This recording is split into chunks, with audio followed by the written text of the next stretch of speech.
At the September 9th, 1997 taping of Monday Night Raw, Shawn Michaels was scheduled to cut a promo regarding his upcoming match against The Undertaker at Bad Blood. As Vince McMahon wasn't present at the taping and there was no one there to stop him, Shawn walked out for his interview with JR wearing only a pair of skin-tight bicycle shorts, which he shoved a sock into in order to make his package look bigger. He then greeted a stunned Jim Ross by throwing crotch chops in his face. The segment called for Shawn to interact with a pre-taped video of The Undertaker. Knowing that Taker wasn't actually in the building, Shawn went off script, calling the dead man a chicken shit, then challenging him to come to the ring. When the segment aired on USA a week later, it had been heavily edited, removing all of Shawn's hijinks. Although the crotch chop to JR was later used as part of DX's Titantron, behind the scenes, company officials were furious with Michaels, considering his behavior a slap in the face to all involved, and an irate Vince McMahon fined Michaels $10,000 for the incident, ranting and raving to anyone who would listen about Shawn's bad attitude. But over the next month, McMahon grew to see what happened at the taping in a different light. Shawn Michaels didn't have a bad attitude, he had attitude, and that's exactly what McMahon's sinking company needed. Although the WWE was already in the midst of a transformation into an edgier overall product, this incident with Shawn Michaels gave the movement a name, and 2 months later, Vince McMahon delivered a speech on Raw titled The Cure for the Common Show, where he recommended parental discretion for younger viewers and declared that the company was changing with the times as the era of the superhero encouraging kids to say their prayers and take their vitamins was over. The next few years, collectively referred to as the Attitude Era, would see the WWE reach unparalleled levels of success, setting new attendance and ratings records that will possibly never be broken. But despite the popularity and nostalgia for this time in the WWE's history, one person who played a very large role in the shaping of the Attitude Era continues to be a controversial figure among wrestling fans. Vince Russo, who began his career with the WWE as an editor for their magazine before working his way to the creative team, drew inspiration from Howard Stern and the Jerry Springer Show, and developed a booking style that came to be known as Trash TV, which was characterized by edgy storylines, gimmick matches, work shoots, unexpected heel turns, and constant title changes. While this creative direction unquestionably played a large role in the success of the Attitude Era, Russo's booking is often criticized by fans as lowbrow, half-baked, and nonsensical. A popular sentiment is that Vince Russo is someone who's capable of producing good ideas, provided there's someone else in charge to filter out his numerous bad ones. Russo's creative contributions to WCW and TNA received widespread criticism, and it wasn't uncommon for TNA fans to start "Fire Russo" chants whenever something stupid was happening.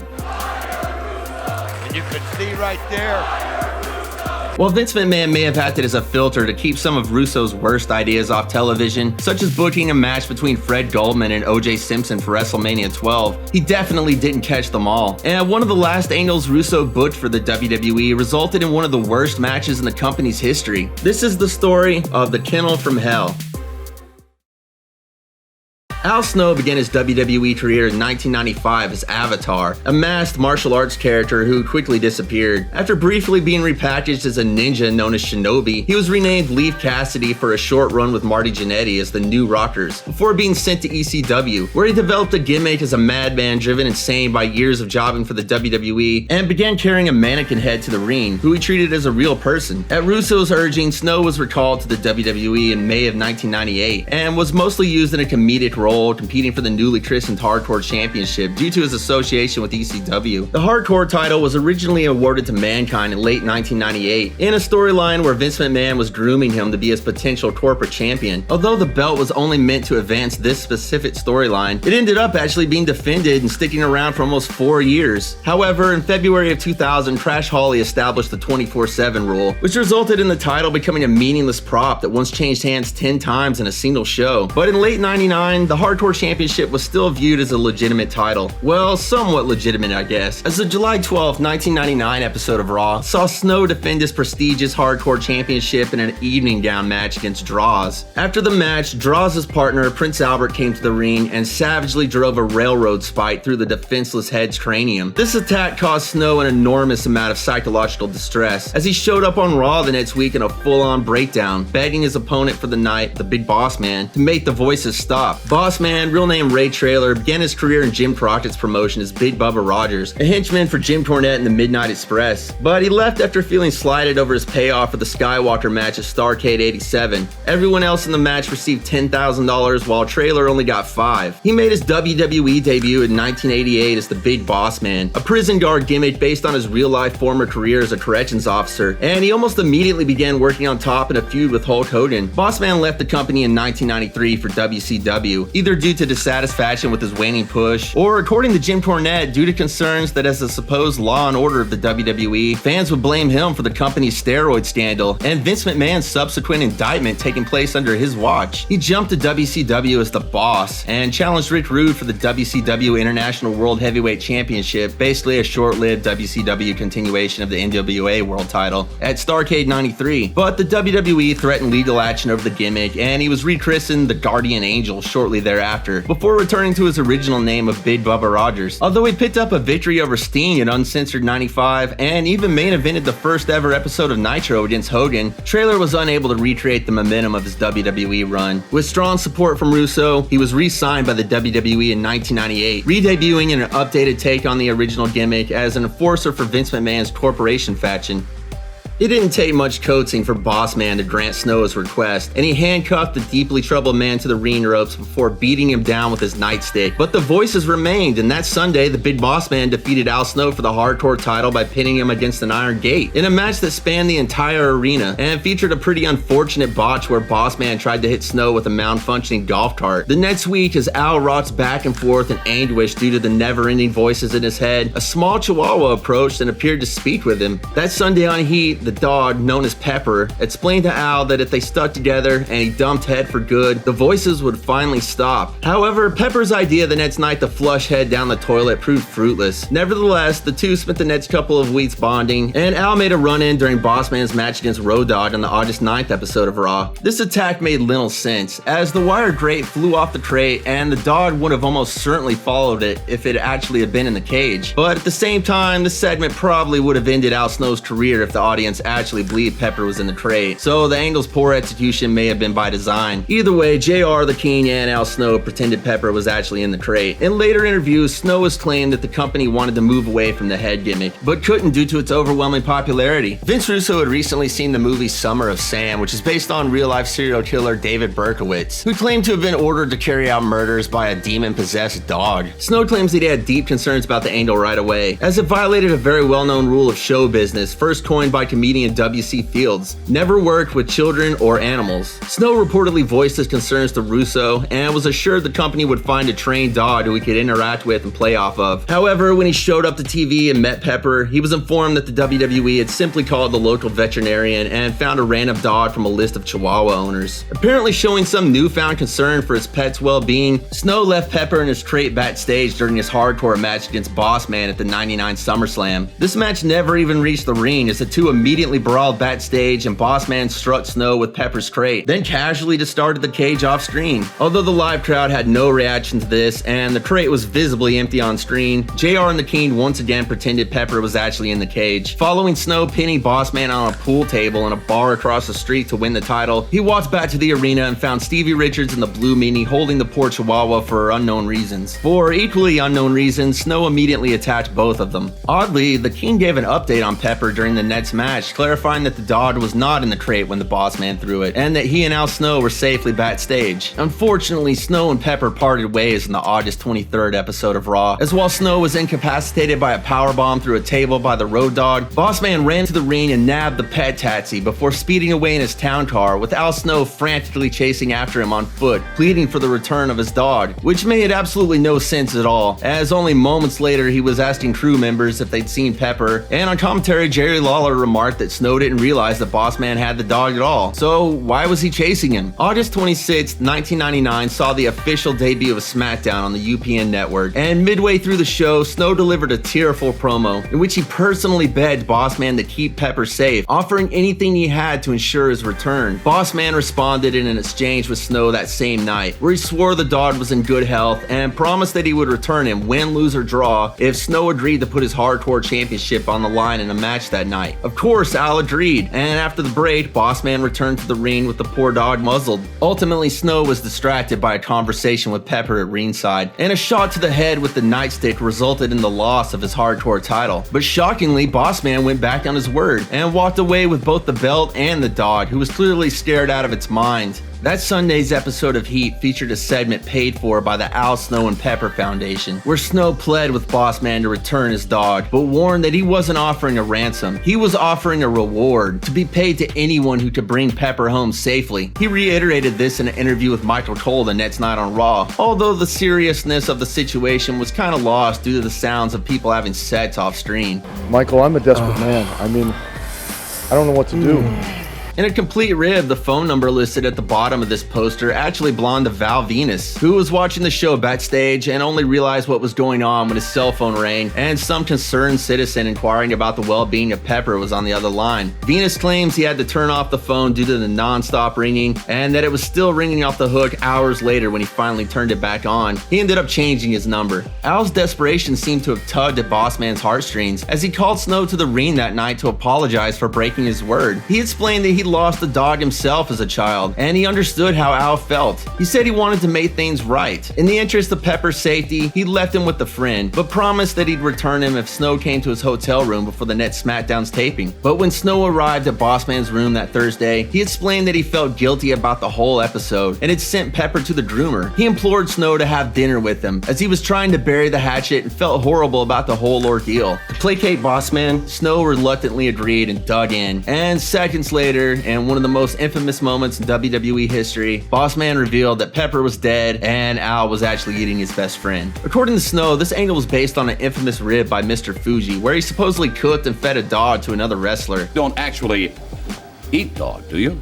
In my country, we like teriyaki dog. The exact details of the story tend to differ depending upon who's telling it. In some versions, Fuji had an issue with Taru Tanaka and personally killed his dog and fed it to him. In others, Fuji and Don Morocco marinated a slaughtered dog and fed it to Skandor Akbar and General Adnan. As Vince Russo formerly owned 2 video stores before starting with the WWE, it wouldn't surprise me if at least some of the inspiration behind this angle came from the 1989 film The War of the Roses, as this exact scenario played out in a scene late in the movie. But of course, this wasn't the first storyline based around a stolen pet, as the Islanders had kidnapped the British Bulldog's Matilda in '87. And it also wasn't even the first storyline based around a murder pet, as Earthquake had crushed Jake Roberts Damian to death in '91. Even Jim Cornette, who blames Russo's booking for the downturn of the wrestling business and has been publicly feuding with him for years, once booked an angle in Smoky Mountain Wrestling where Chris Candido and Tammy Sitch kidnapped and murdered simpleton Boo Bradley's cat Boots. But a wrestler being fed his canine companion was something else altogether. Al Snow handled the loss poorly and showed up on that Monday's Raw dressed in his old Avatar gimmick, which Dave Meltzer described as a spot designed to not get over. As Snow competed in only 3 televised matches as Avatar, during a time when WWE's viewership was at an all-time low, it's safe to assume this reference was lost on most of the crowd. But to be fair, this was the second time that year Snow had randomly showed up to Raw as Avatar. The September 9th episode of SmackDown saw Bossman lose the hardcore title in an open challenge to the returning British Bulldog, but the Bulldog had bigger fish to fry and immediately handed over the title to Al Snow, who had unfortunately regressed to his Leif Cassidy character. But by the following Raw, Snow had seemingly come to grips with reality and came out to challenge Bossman to a Kennel from Hell match, where a group of bloodthirsty Rottweilers would surround a steel cage that would be further surrounded by a Hell in a Cell cage. Ever the animal lover, Snow promised that he'd be starving the dogs for the next 2 weeks in order to ensure that they would rip Bossman to pieces at Unforgiven. And the two competed in the Vince Russo special that week on SmackDown, aka the hilarious item on a pole match. But the September 20th episode of Raw took a much more somber tone, as Snow buried the deep-fried remains of his dear friend in a makeshift grave and delivered a heartbreaking eulogy, swearing to avenge his death. Hidden camera footage showed Bossman paying his respects that night by urinating on Pepper's grave.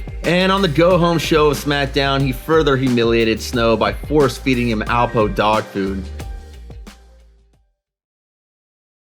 The match at Unforgiven went on third to last, with the WWE ring crew fully assembling the big blue steel cage in less than 5 minutes. Behind the scenes, the reality of the situation had set in, as the vicious dogs the company had been promoting were actually quite friendly. According to Snow, only one had any obedience training at all, and Russo claims he approached one of the Rottweilers in fear for his life that afternoon, only to find himself smothered in kisses. Still, the match had been heavily advertised, and it had to go on. The bell rang with the dogs still backstage, and Snow blocked Boss Man from entering the interior cage, leaving him a sitting duck as the animals were walked to the ring by their handlers. The first dog made his way into the exterior cage and immediately pissed all over the mats, which caused the King to break out in laughter on commentary. Although the dogs seemed to be happily walking around the ring and more interested in barking at one another than the wrestling match taking place, Boss Man played up the threat and began climbing the big blue cage. Snow attempted to fight him off with the head of a shovel, but soon found himself clinging for dear life on the other side of the cage, as the dogs quarreled with each other in the corner, completely oblivious to the ongoing match. And Snow was able to escape to the other side, climb his way back to the cage without the Rottweilers even noticing. But hadn't he spent the last few weeks hanging out with these dogs? Why was he suddenly so afraid of them? By this point, the crowd had completely turned on the match, but the two tried to get them back with a huge suplex off the steel cage, as the dogs stood nose to nose on the outside, barking at one another. Realizing that trying to interact with the dogs was futile, Boss Man and Snow cut their losses and began working a traditional cage match, with Boss Man driving Snow into the unforgiving steel bars of the big blue cage before breaking a wooden stick over his head and pummeling him with a baking sheet. Grabbing a pair of pliers, Boss Man began cutting open the top of the cage, but Snow bounced back, attacking with some sort of unidentified hollow tube. But Boss Man retaliated by striking Snow with the pliers, which he then applied to his ear, attempting to detach it from his head. But Snow came back to life, foiling Boss Man's attempt to blind him with white powder, which Jerry Lawler implied was cocaine, before busting him open the hard way with a broken stick. As the unruly dog's behavior was too unpredictable, the trainers had been moved to the right side of the ring where they'd be off camera. But knowing that this match had been sold on the idea of vicious dogs being at ringside, the two tried once more to incorporate them into the match. Again, into the cage, face first. Of course, that didn't work, and Boss Man took back the match with a knee to the face and an uncharacteristic headshot with the shovel that even Lance Storm would shit on. This earned a lot of booing and was quickly corrected. Oh, man! Ready to end this nightmare, Boss Man handcuffed Snow to the bottom left turnbuckle. Although the dogs were no longer a factor in this match, and he could have easily just walked out of the cage, the finish called for Boss Man to try and escape through the top anyway. Somehow, Al Snow managed to break the steel chain of the handcuffs, and he shook the structure of the blue cage, resulting in Boss Man racking himself on the top rope. Suddenly, Snow reached into his bag of gimmicks and pulled out a rejuvenated head, who he used to knock Boss Man off his feet. And after climbing down the cage to avoid the panting Rottweilers who weren't even facing his direction, Snow escaped out the door to win the match in 11 minutes 25 seconds. But the big Boss Man was still cornered in the ring, surrounded by disorderly dogs who ignored him completely. He sneakily walked around the opposite side and bolted through the door, with the Rottweilers close on his heels and the owners tripping over each other.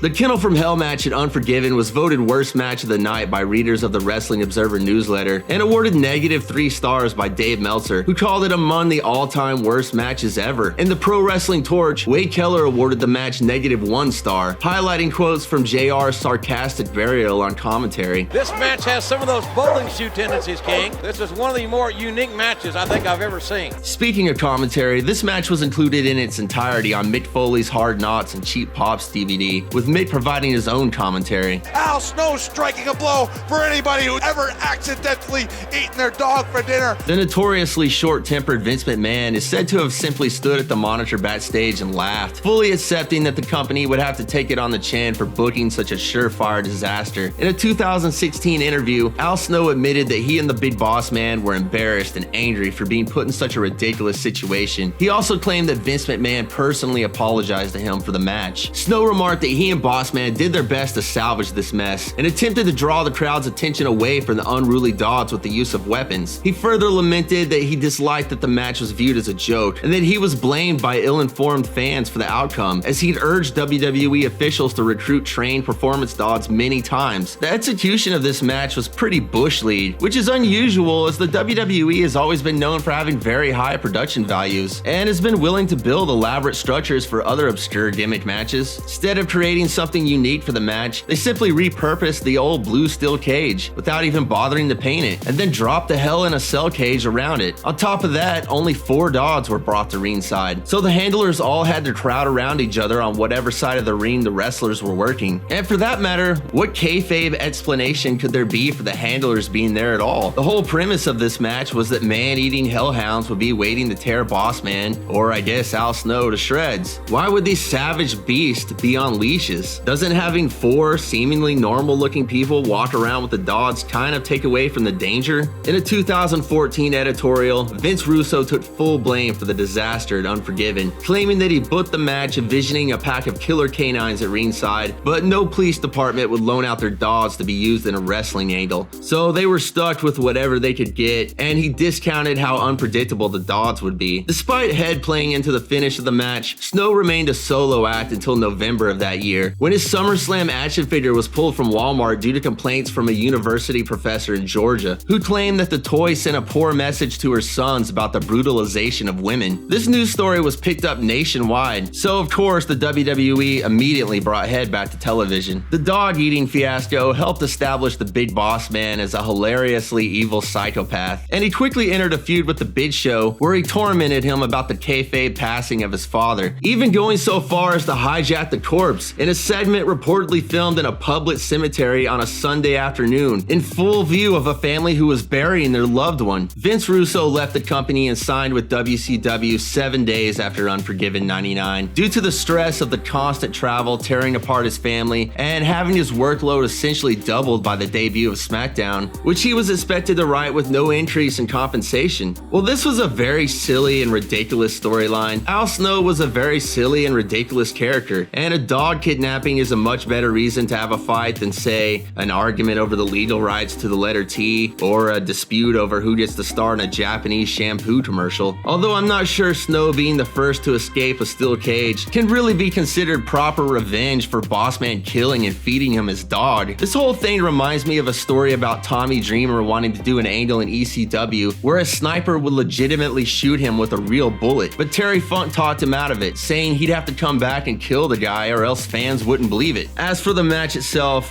promise everybody or else I'll go in the goddamn grave. You will never see that piece of shit again. Thanks for watching.